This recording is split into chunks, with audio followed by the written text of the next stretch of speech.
तेलंगाना में मानसून की आमद के पेश नज़र सदर मजलिस व बैरिस्टर असदुद्दीन ओवैसी की हिदायत पर रुकन असेंबली कारवान कौसर मोहिउद्दीन ने जोनल कमिश्नर पी प्रावानिया और नानल नगर डिवीजन कॉर्पोरेटर मोहम्मद नसीरुद्दीन, लंगर हाउस वजीउज़्ज़मा सिद्दीकी, टोली चौकी कॉर्पोरेटर हारून फरहान, गोलकुंडा कॉर्पोरेटर बदरुद्दीन के हमरा हकीमपेट में वाक़ बलकापुर नाला, बख्तावरगुड़ा मिराज कॉलोनी, बलकापुर नाला, सीसी वॉल, खुली कुतुब शाह नगर, बॉक्स पाइप ड्रेन, लक्ष्मी नगर और प्रशांत नगर ड्रेन, NP3 पाइपलाइन का मुआयना किया। इस मौके पर AMOH और GHMC अहदेदारों के अलावा MIM अराकीन भी मौजूद थे।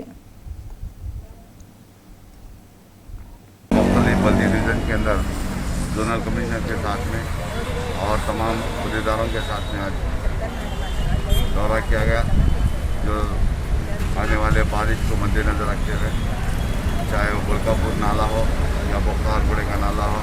या टोली चौकी हो या जमाली कुत्ता या नदीम कॉलोनी, खातर नगर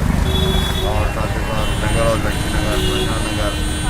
और अम्बेडकर नगर, इन तमाम इलाके जात के अंदर दौरा किया गया, जहाँ पर भी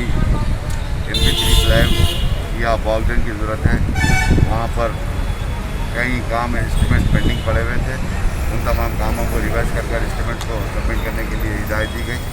और कई काम पड़ोसी की लागत से सैंक्शन है। मैं समझता हूँ इंशाल्लाह 1-2-4 दिन के अंदर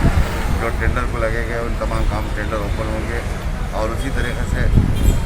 जमाली कुत्ते के अंदर साबिक़ा में बारिश के अंदर फ्लड के अंदर जोनल कमिश्नर, एग्जीक्यूटिव इंजीनियर, तमाम अहदेदारों के साथ में दौरा किया गया था। वहाँ पर भी 3 करोड़ की लागत से बॉक्सड्रेन का काम चल रहा है और 24 लाख की लागत से NP2 पाइप, NP3 पाइपलाइन मंजूर हो चुकी। इंशाल्लाह वो काम भी जल्द से जल्द शुरू होगा।